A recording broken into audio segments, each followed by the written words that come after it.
কুমিল্লায় আবারও শুরু হয়েছে গোমতী নদীর পাড়ের মাটি কাটার মহোৎসব।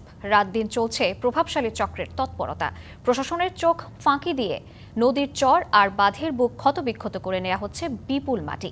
এতে হুমকির মুখে নদীর বাঁধ ও চরের কৃষি জমি। তবে প্রশাসন বরাবরের মতোই জানাচ্ছে অভিযান চলছে। কুমিল্লার সীমান্তবর্তী গোলাবাড়ি দিয়ে প্রবাহিত গোমতী নদী দাউদকান্দির মেঘনায় মিলিত হয়। নদীর কুমিল্লা অংশের প্রায় ৯৬ কিলোমিটার রয়েছে বাঁধ, যা দুই পাশের কৃষি জমি থেকে শুরু করে নানা স্থাপনা রক্ষায় তৈরি করা হয়। এখন সেই বাঁধই হুমকির মুখে।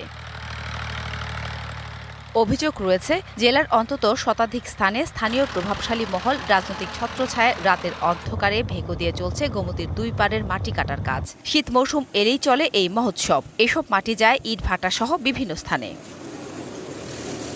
এদিকে তীরের মাটি সরে যাওয়ায় বাঁধ দুর্বল হয়ে পড়েছে। ক্ষতিগ্রস্ত হচ্ছে সংরক্ষিত সড়ক ও চরাঞ্চলের ফসলি জমি। গত বর্ষায়ও বুড়িচংয়ের বুরবুরিয়া এলাকায় গোমতীর বাঁধ ভেঙে প্রায় ২০০টি গ্রাম প্লাবিত হয়। এমন বাস্তবতায় প্রতিবাদ করলে মেলে হত্যার হুমকি, আর মাটি কাটা বন্ধে নেই প্রশাসনের তৎপরতা। সব মশার বিরুদ্ধে সুরক্ষা দিতে এলো বসুন্ধরা এক্সট্রিম অ্যারোসল। মশার বিরুদ্ধে এক্সট্রিম সুরক্ষা। কেবা কারাগারে রাতের অন্ধকারে প্রশাসন ঠিক থাকলে ১ ইঞ্চি মাটি এই জায়গা জমিতে উঠবে না। এই কাপ্তান বাজারের নদীর চরগুলো কাইটে নিয়ে যাইতেছে সব ভূমিদস্যুরা। তারপরে ওরা তো আমাদেরকে ভয়ের মধ্যে রেখে আমাদেরকে মাটি কাটার নিয়ে যেতেছে।